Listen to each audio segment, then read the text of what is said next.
Olá, tudo bem? Sejam todos bem-vindos a mais uma edição do Terra Boa, falando do homem do campo, do homem da terra. Hoje nós estamos no Parque da Uva, em Colombo, na região metropolitana de Curitiba. E muito obrigado pela sua audiência, pela sua companhia. Nós começamos falando de produtos orgânicos. Bom para a saúde, bom para o bolso. Os orgânicos estão ganhando cada vez mais espaço na mesa dos brasileiros. Ainda bem. Acompanhe na reportagem.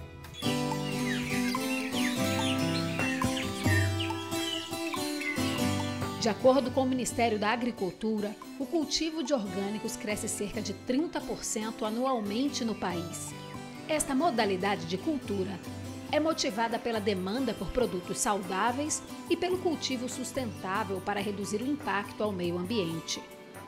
70% dos produtores são agricultores familiares. Hoje eu vou apresentar para vocês a propriedade do seu Otacílio.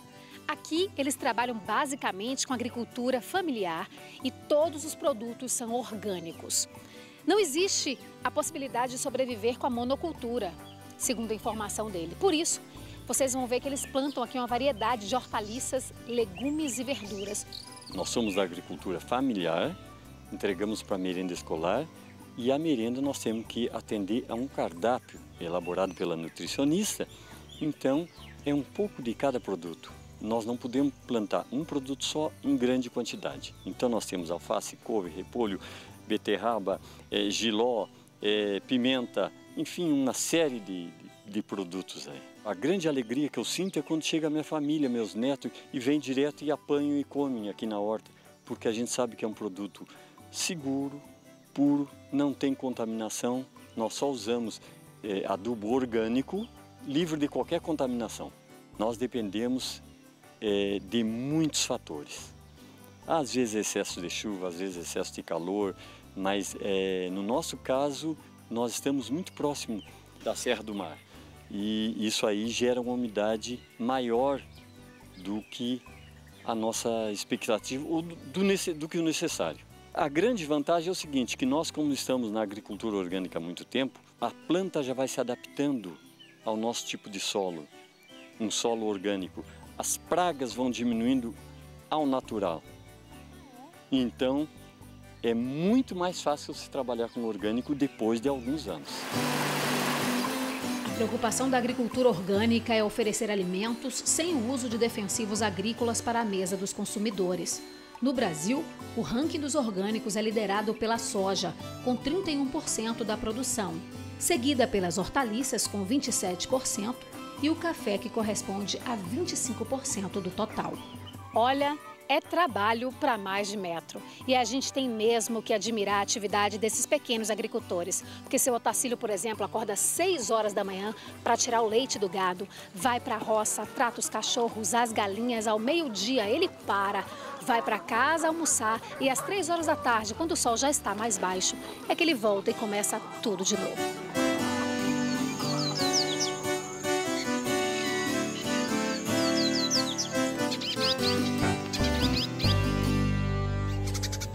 É a agricultura familiar contribuindo para a nossa economia e principalmente para a nossa saúde. Que bacana, hein? Vamos para Maringá, região noroeste do estado do Paraná. Vamos falar de peixe, da nossa piscicultura, que, aliás, é referência nacional. A Universidade Estadual de Maringá faz um trabalho espetacular no melhoramento genético. Veja.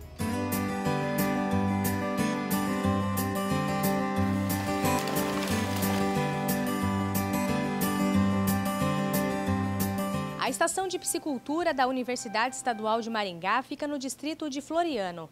Ali, alunos e professores trabalham há cerca de 10 anos com melhoramento genético de peixes, principalmente tilápias. O custo de produzir um peixe não melhorado é muito maior que o custo de produzir um peixe melhorado, por causa do tempo de cultivo, da qualidade do produto, da padronização que o peixe melhorado também traz consigo. Além dele ter um desempenho maior em termos de velocidade de crescimento, ele também é mais padronizado. Então isso para o mercado é muito mais interessante, né? Para acompanhar o desenvolvimento de cada peixe, todos eles, depois de serem anestesiados, recebem um chip na região abdominal. Além disso, toda a reprodução é acompanhada e mediada pelos pesquisadores. Controlamos então os acasalamentos entre os casais, formamos as famílias, né? E a cada ano nós temos uma geração de seleção e esses animais então estão disponíveis ao produtor para oferecer as matrizes melhoradas para o produtor em todo o Brasil. Uma das pesquisas desenvolvidas na estação tem o objetivo que as fêmeas se desenvolvam tanto quanto os machos. Por isso, a retirada dos ovos que ficam na boca delas é feita de forma manual toda semana. Ao manter os ovos na boca, essa fêmea vai cuidar dos ovos e vai cuidar dos alevinos. Então ela gasta parte da energia dela e do tempo dela com isso. A gente retira esse tempo de cuidado dela com a cria, liberando a fêmea para ela reproduzir novamente. A região noroeste do Paraná não é referência na criação de peixes, mas se destaca quando o assunto é o melhoramento genético. Nossa região é referência genética. A gente estima que de 2005 para cá, nós já passamos repassamos matrizes para mais de 90 produtores no Brasil e hoje a genética brasileira de tilápia, em torno de 70% saiu daqui de Maringá. O norte pioneiro e a região oeste do Paraná têm características mais favoráveis para a piscicultura. Mesmo assim, há espaço para novos produtores na região noroeste. Então, com todo esse potencial de água, de clima que a gente tem, terra à disposição, a gente ainda é importador de peixe. Então a gente tem um grande passo para crescer, para primeiro atender o mercado interno e depois a gente começar a vender peixe para fora, exportar esse peixe para o mundo inteiro. Para quem tem interesse em começar ou aprimorar o trabalho na área, a dica dos pesquisadores é investir em genética. Segundo eles, o investimento é pequeno e faz muita diferença. O custo do alevino hoje ele representa de 3 a 5% do custo final de produção. Então a gente recomenda para o produtor sempre comprar o melhor alevino que ele puder, da melhor genética possível. Porque mesmo que ele pague um pouquinho mais caro por esse alevino, o impacto que ele vai causar na produção é muito grande e o impacto que esse custo maior vai causar no custo de produção é muito pequeno. Então a receita do sucesso é essa. Outro trabalho desenvolvido na estação é com as carpas que vieram de um parque de Maringá. Sem controle, elas se reproduziram aleatoriamente e foram perdendo características da coloração.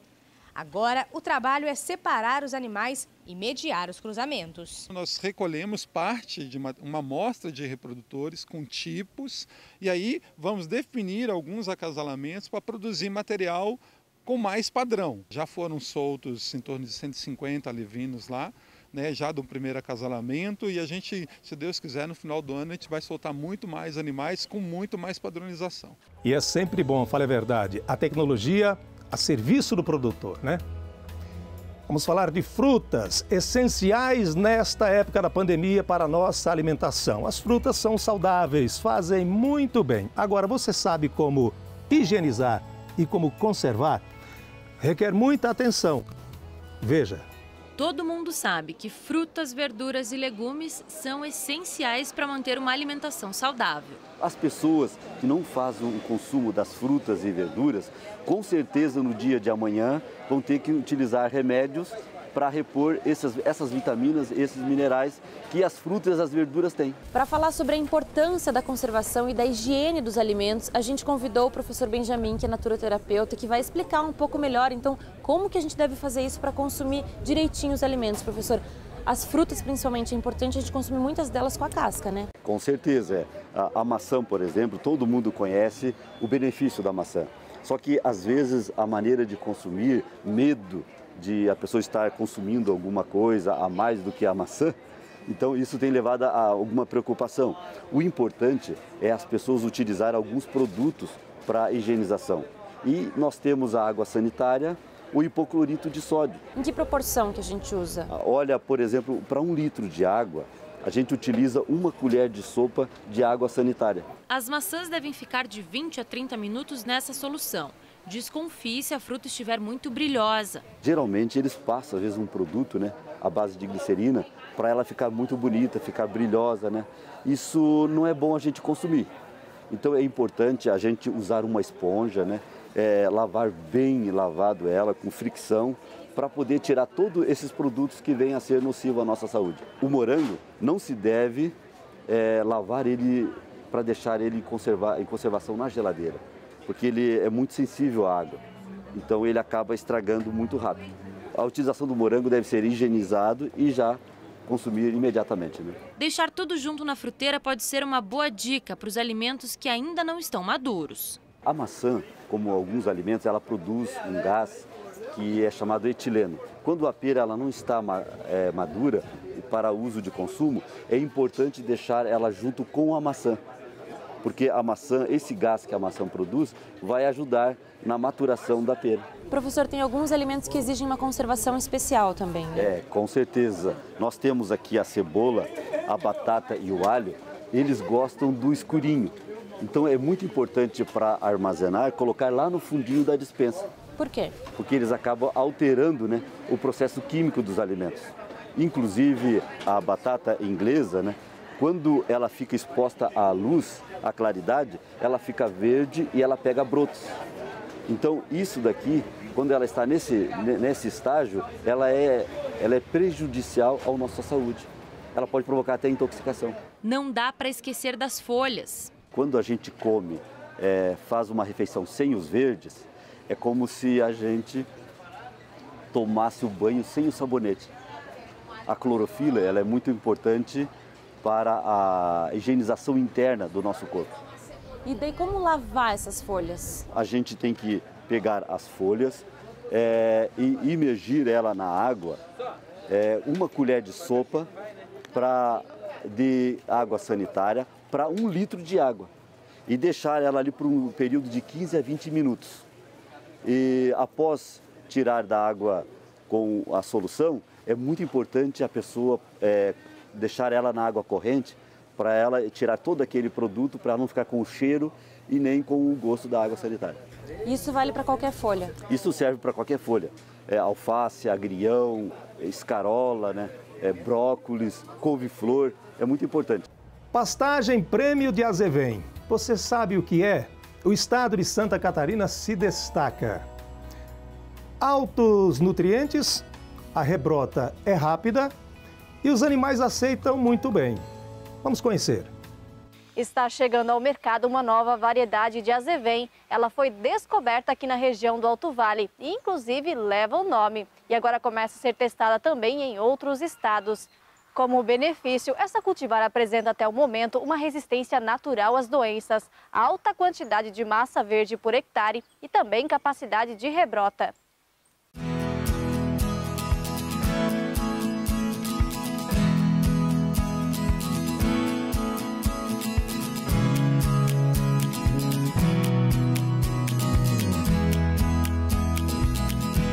Tom de verde mais brilhoso, alta concentração de plantas por hectare e vigor. Estas são algumas das características do azevém Alto Vale, novidade nos campos. Quando eu semeei ele, a chuva foi muito fraca, mas eu notei que ele nasceu e ali ele ficou meio parado, até que veio as próximas chuvas. E eu vejo que tem dado ótimo resultado. E agora, com 15 dias após, ela já está pronta para o segundo corte já. É muito rápido o crescimento dela. Na propriedade de produção de gado de corte do Rude, em Lontras, só tem espaço para este azevém. E aqui não tem nada de novo. Este é o lugar onde a variedade foi, de certa forma, descoberta. Esse azevém eu já conheço ele particularmente há 43 anos. E eu via em cima dele a genética dele muito superior às outras variedades que nós tínhamos, né? Durante todas estas décadas, o agricultor guardava sementes de um ano para o outro. As características chamaram a atenção do seu Marcola, técnico agrícola da Cravil. Tenho acompanhado essa variedade em torno de 20 anos. Então eu já vinha discutindo com o produtor a qualidade dessa variedade que ele tinha na propriedade já há mais de 30 anos. E comecei a comparar. Desde 2007 eu comparava fiquei 8 anos praticamente comparando com outras variedades comerciais que a Cravil estava comercializando.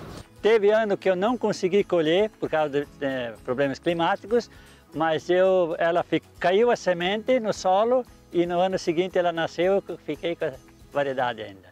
O resultado surpreendeu a equipe técnica, então foram iniciadas as pesquisas, junto com a Epagre, para registro da cultivar no Ministério da Agricultura. Foram 10 anos de testes em Ituporanga, Canoinhas e Lages, comparando a cultivar com outras 5 que já são comercializadas. Em todas as regiões foi o material mais produtivo que possibilitou o registro como cultivar no Registro Nacional de Cultivares do Ministério da Agricultura, Pecuária e Abastecimento. Então nós podemos dizer que ela está igualmente que nem as importadas hoje que a gente está importando da Argentina e do Uruguai.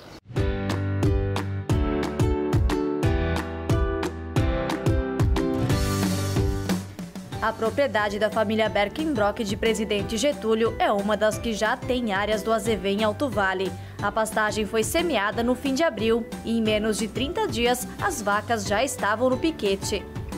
Eu decidi apostar nela por ser uma variedade que foi desenvolvida aqui na região do Alto Vale e desenvolveu bem, tanto que com 25 dias após a germinação ela já estava pronta para o primeiro corte. Nós temos tendo bastante comentários positivos em relação à variedade, sobre germinação, né? Teve uma boa germinação, velocidade de crescimento, ela está crescendo mais rápido que outras variedades que a gente conhece. Resultados positivos também na lavoura da família Lemco, no município de Chapadão do Lajeado. Aqui o azevém foi semeado no começo de maio em meio hectare. As folhas deles são umas folhinhas mais largas, até parecido com aveia assim, e uma planta um pouco mais fibrosa. Dá de notar isso até no estrume do gado.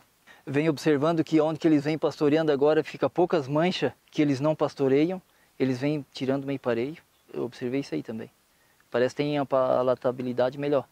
Então cada propriedade, cada terra, cada solo tem uma realidade diferente na questão de adubação, né? A gente trabalhou com um adubo nobre, em torno de 300, 400 quilos por hectare, né? E a gente vai avaliando aí cada corte a quantidade de nitrogênio que a gente tem que colocar.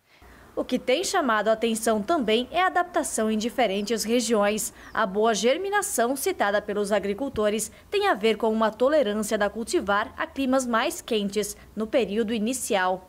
Ele suporta, então isso faz com que o produtor antecipe um pouco o plantio, não espere aqueles times ideais que existem já na espécie azevém, né? Com ele ele se adapta um pouquinho a temperaturas um pouco menor para a germinação e ele se alonga, ele tem uma adaptação de ciclo muito maior que os outros azevém e além de se adaptar, produz massa durante esse período, que é o que realmente importa para o produtor. Então hoje ele tem como berço Alto Vale, porém a gente linka ela com outras micro-regiões produtoras de leite ou de carne, né, que possam ser utilizadas esse material. Este azevém chega para concorrer com as variedades consideradas premium, na maioria das vezes importadas. Ela deu de 19% a 25% de proteína bruta com 58 a 65 de NDT. Ele produz muito mais volume do que qualquer outro material que tenha hoje, principalmente quando se fala em comum, né? E a outra característica é bromatológica, tá? Ele tem uma questão de bromatologia e palatabilidade muito mais rica em alguns nutrientes que proporcionam sim um maior aumento de produtividade, no caso do leite ou então da proteína. Porém, o ciclo ao longo dos demais materiais com 2, 3 cortes começa a cair, esse aqui começa a elevar.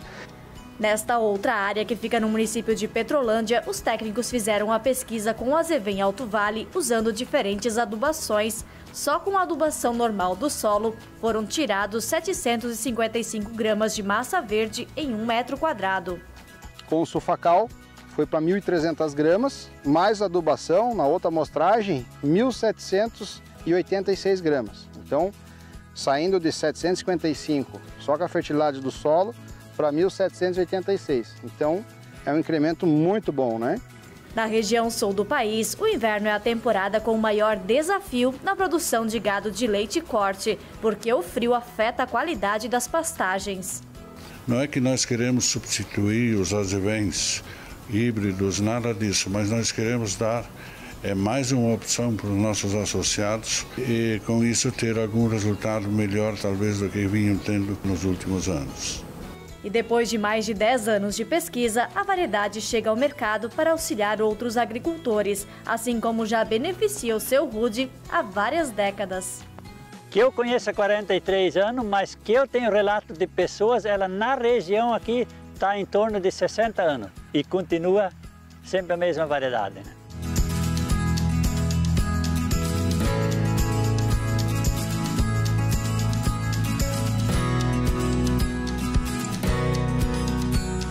Pastagem prêmio de Azevém. A produtividade é alta, você acompanhou aí, e os animais adoram. Por que não tentar, né?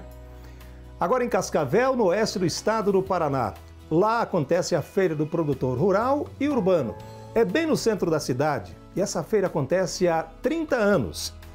50 mil pessoas passam por mês nesta feira. É gente, hein? Já são 37 anos que eles ganharam espaço para comercializar seus produtos em Cascavel. A tradicional feirinha do pequeno produtor conta atualmente com mais de 80 feirantes que expõem essa grande variedade de produtos. São legumes, frutas, verduras, deliciosos doces, queijos e, claro, artesanato. Por aqui, muitos fizeram sua história, como é o caso da Aline, que desde pequena acompanha a família neste trabalho. Mas com a pandemia do novo coronavírus, o susto de parar a produção foi grande e o jeito foi se reinventar. Para nós foi complicado quando parou tudo, né? E quem produz, a gente não pode para as vacas parar de dar leite, né?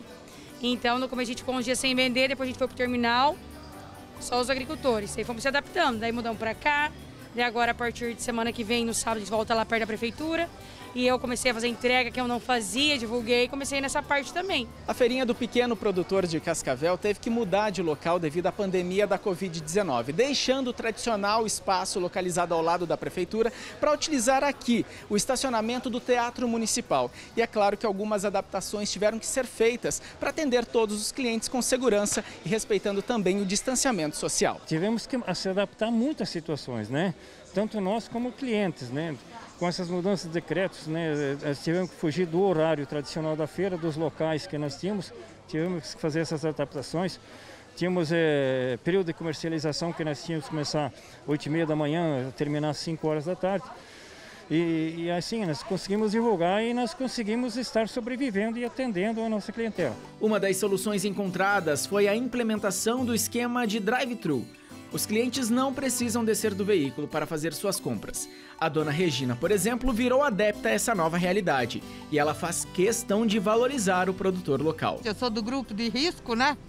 Então, para mim, facilita bastante. Eu venho todo sábado aqui. Aí toma todos os cuidados, não precisa sair do carro e ainda consegue fazer... E álcool gel aqui no carro, eu pego aqui, não tem problema, não. E eu tô comprando... sempre dos produtores de Cascavel. Ganha o cliente e o produtor. O pessoal no começo foi difícil, né? Mas depois começaram a pegar o jeito, tudo. Principalmente o pessoal que não consegue descer e sair para ir do carro, né?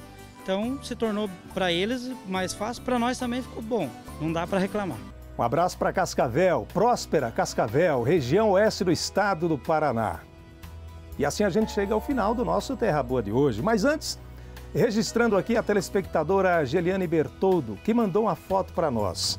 Ela escreveu: bom dia, bora carregar o milho. É a beleza da vida no campo. A gente agradece a sua audiência e a sua participação conosco também. Lembrando que esse e outros conteúdos você pode acompanhar no nosso canal no YouTube.